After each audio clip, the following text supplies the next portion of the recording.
Hey everybody, have you thought of setting up some home automation, but it kind of scares you a little bit? Well, we have some great tips. We're going to talk about 3 HomeKit home automation ideas today, how to set it up, the basics. We're going to make it easy. So stay around and check this out.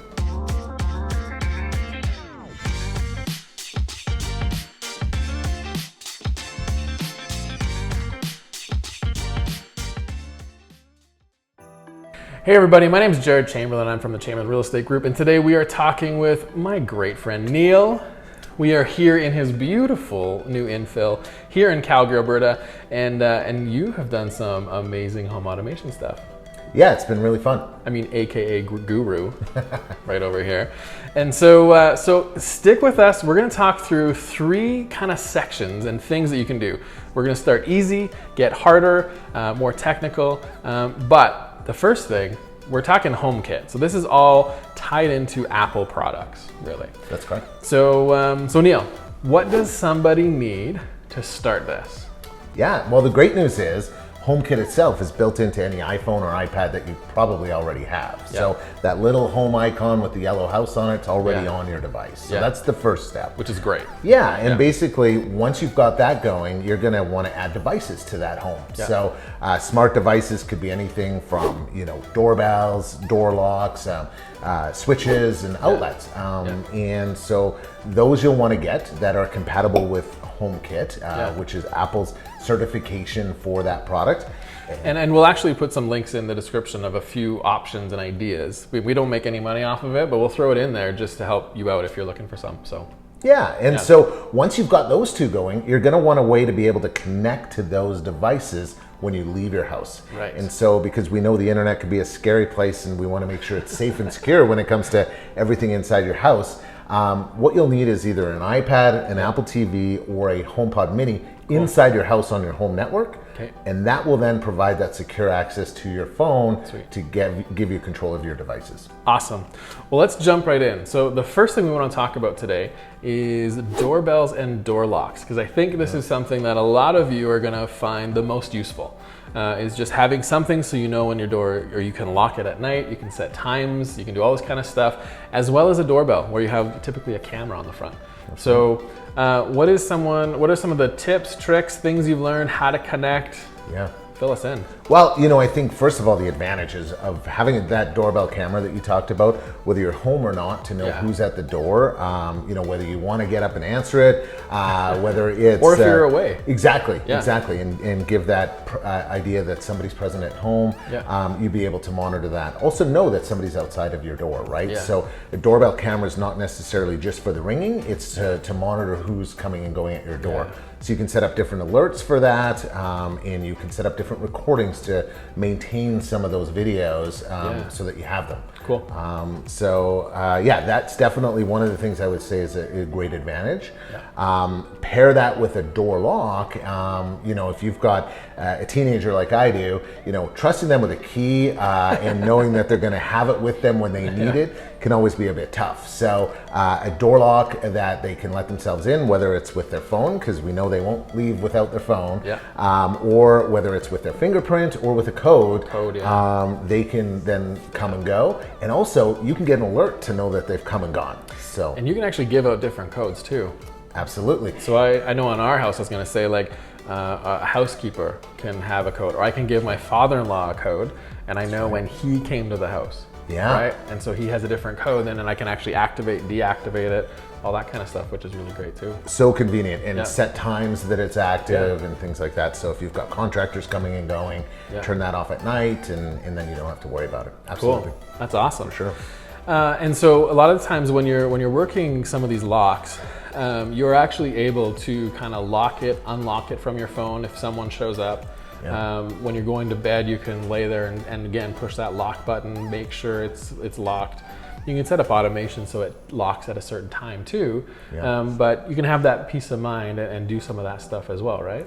That's exactly it, that peace of mind, right? So whether you're away on vacation, you're like, oh, did we lock the door before we went? Or you're up in bed and you don't really want to come downstairs and check, fire up your phone, have a look at it, make sure it's locked, right? Totally. And again, you know, you can get alerts if that status changes at all as well. And another interesting part of that too is I've heard of a lot of people who are actually kind of canceling memberships to security systems.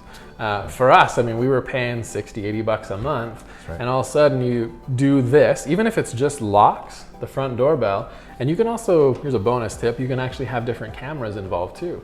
And so now you have all of that, and if something happens, you can always call the police, give them your address, say, hey, someone's breaking in. Yep. I got video footage, and they'll go, oh, okay, we're coming.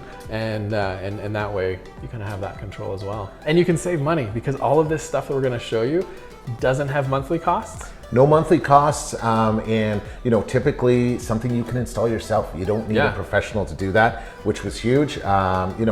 I'm a little bit handy, but I'm definitely not a contractor that can go and do that. And so absolutely, for me, that was important. And yeah, getting rid of those subscription fees, as you said, can make a big difference every month for sure. Awesome. So the second area that you could actually start investing into your home automation with your HomeKit is switches and plugs. Now this is something I actually didn't think of until we were talking about this, because the options are endless. You plug in things and you switch things, and that's pretty much your whole house. Absolutely, right? And I think it's, the advantage is you don't need to spend a lot of money on swapping out fixtures or get a smart device. You can make devices and lights smart by adding a switch or adding an outlet, so it makes it really easy. Well, and cost effective. Totally. Because I mean, a lot of these Philips bulbs or different types of bulbs that are tied into the systems that need your Wi-Fi and whatever else, I mean, how much are those typically? Do you remember? Yeah, you can get a kit for about $200 with 3 or 4 bulbs, right? It's only 3 or 4 bulbs. That's correct. Where you could buy the switch, probably 50, 70 bucks. Yeah, exactly. Something like around that. $50 for a switch, around $30, $40 for an outlet. Yeah. It's really good. And so there's a lot of things you can do with that. For example, Neil has his counter light set up, so he can actually push the button and turn on counter lights.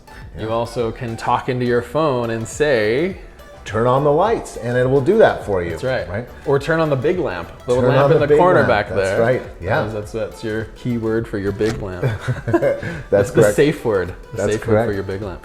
And so, what are some other ideas or things that you've plugged in or you've put on switches? Yeah. One of the beauty things that my wife really appreciates is, we're getting to that season now. We have a mattress warmer on our bed. Well, we plug that into a smart outlet. So, I can either set an automation or about a half hour before you go to bed, just flip that switch on your phone and you're getting into a nice warm bed that's already set up, and turn it off whenever you like. You mean she doesn't use you to warm up anymore? Wow.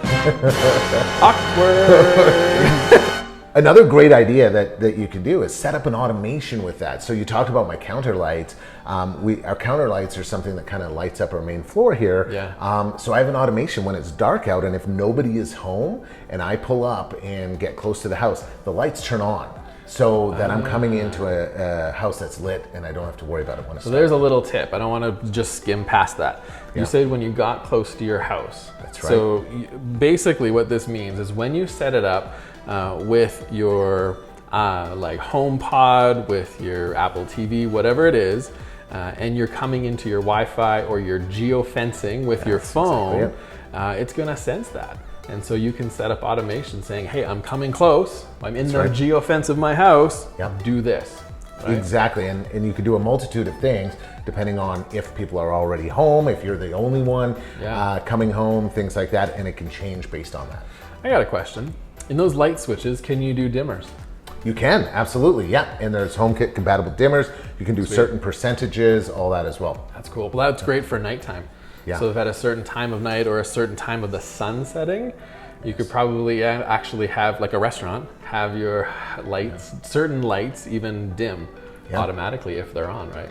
It's totally great, and it's adaptive. So what happens is, if it gets darker earlier, those lights can turn on earlier and things like that as well. You don't have to set 6 p.m. turn the lights Remember on. like the dial thing you'd have to set for the Exactly. exterior lights? Man, that was the day. That was fun. No, I'm so glad we're in this day and age. Exactly. That's good. That's great. So the third thing we want to talk about is the garage door opener. So this is something I thought was fantastic because there's a lot of products out there that are on their own. You found a product that you actually plug into pretty much any garage door opener. Correct. And it will actually do the geofencing. Coming close to home, it could open. Coming close to home, it could do different things with lights. your Apple CarPlay. Talk Ties about right that. in. Yeah. Well, say first, this came out of necessity for me. So Right. I actually had an incident where my vehicle was broken into and the garage door remote was taken out of the vehicle. Right. I believe my vehicle was targeted because you could see it through there. Yeah. And so having that in there is just a target for people. Yeah. But you always have your phone on you, right? And so having access to a garage door opener on my phone was something I wanted to find a solution for. Yeah. There's a HomeKit product out there that you can basically tie into HomeKit, have it on your phone, works with Apple CarPlay, even smart. So we talked about geofencing. When you start coming close to your house, on your Apple CarPlay screen pops up the garage door and it says closed. All you have to do is hit open and your garage door is opening and you're good to go. Amazing. It's great. Again, other automations you can set up for it. Make sure every night at 10 o'clock the garage door is closed. Yeah. You know, send alerts if the garage door opens, that sort of thing. So cool. So good. And there's a bonus tip in there. So something you set up for your family when they come home later. Is that right? Yeah, that's right. So maybe talk about that. So a lot of houses have a detached garage, Yes. you know, and so as we do here in our infill. And what I've set up is, again, when it's dark, so now the system knows it's dark, and somebody opens the garage door, it's gonna turn on the backyard lights. Yeah. So my wife often works late, she'll come home, open the garage door, the backyard lights are on. So now she's got a lit path to the back door when she's coming in. Can you also set it up so that it auto shovels your sidewalk? Ooh, I think that's coming next year. Not sure yet though. That'd be amazing, like a little robot shovel going around. That'd be It's sweet. definitely something. But even still, like someone who has an attached garage, like I was thinking through that, you could actually have just your front hallway light or the hallway light that you walk into your house turn on, just doing the same thing. Absolutely. Right? So And use a switch for that or a plug. yeah, and back to our door locks, right? If you've got that garage door going into your house, maybe Right. unlock it when you've opened the garage door.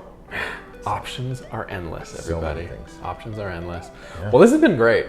I thank you for showing us around, showing some of your tips, your tricks, all the fun stuff. And if you have questions, throw them in the comments, and we can relay them to Neil, or Neil will watch comments as well on the video here.